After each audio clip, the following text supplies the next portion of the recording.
మోడీ ప్రభుత్వం అనుసరిస్తున్న కార్మిక రైతాంగ వ్యతిరేక విధానాలకు వ్యతిరేకంగా సమరశంఖం పూరించాలని సిఐటియు వ్యవసాయ కార్మిక సంఘం రైతు సంఘం నాయకులు పిలుపునిచ్చారు. ఈ మేరకు బుధవారం ఏలూరు సిఐటియు జిల్లా కార్యాలయంలో రౌండ్ టేబుల్ సమావేశం నిర్వహించారు. ఈ నెల 12న జరగనున్న దేశవ్యాప్త సార్వత్రిక సమ్మెను జయప్రదం చేయాలని వారు కోరారు. అనంతరం సమ్మె పోస్టర్లను ఆవిష్కరించారు. 12వ తేదీ జరుగుతున్న దేశవ్యాప్త సమ్మెను జయప్రదం చేయాలని జిల్లా రైతాంగానికి కూడా విజ్ఞప్తి చేస్తా ఉన్నాం.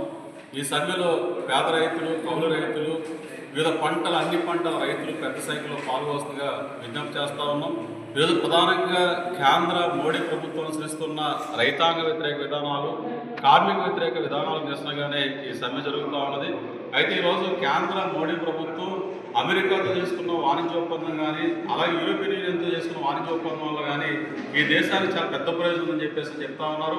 వాస్తవానికి ఈ ఒప్పందాల వల్ల వ్యవసాయ రంగం చాలా తీవ్రంగా దెబ్బతినే పరిస్థితి ఉన్నది. పాడి రంగం కానీ, అట్లాగే ఆక్వా రంగం కానీ, లేకపోతే ఇతర మన అన్ని పంటల రైతులు కూడా నష్టపోయే పరిస్థితి కనపడతా ఉంది. పౌల్ట్రీ రంగం కూడా తీవ్రంగా దెబ్బతినే పరిస్థితి కనపడతా ఉంది. కాబట్టి ప్రమాదకరమైన ఈ ఒప్పందాల్ని ఇవాళ సంయుక్త కిసాన్ మోర్చా తీవ్రంగా వ్యతిరేకిస్తూ ఉన్నది. కాబట్టి అందులో భాగంగానే రేపు 12వ తారీఖు సమ్మెలో భాగంగా ఈ ఒప్పందాలని తక్షణమే రద్దు చేయాలని చెప్పేసి కూడా మేము డిమాండ్ చేస్తూ ఉన్నాం. ఇవాళ రైతుల కోర్టులు చట్టాలు తీసుకురావడం లేదు కానీ కార్పొరేట్ కంపెనీల కోర్టులు చట్టాలు మాత్రం తీసుకొస్తా ఉన్నారు. ఇప్పటికైనా కేంద్ర మోడీ ప్రభుత్వం రైతాంగానికి ఇచ్చిన హామీ ప్రకారం మద్దతు ధరల గ్యారెంటీ చట్టం, రుణ విమోచన చట్టం తీసుకోవాలని చెప్పేసి సందర్భంగా మేము డిమాండ్ చేస్తాం.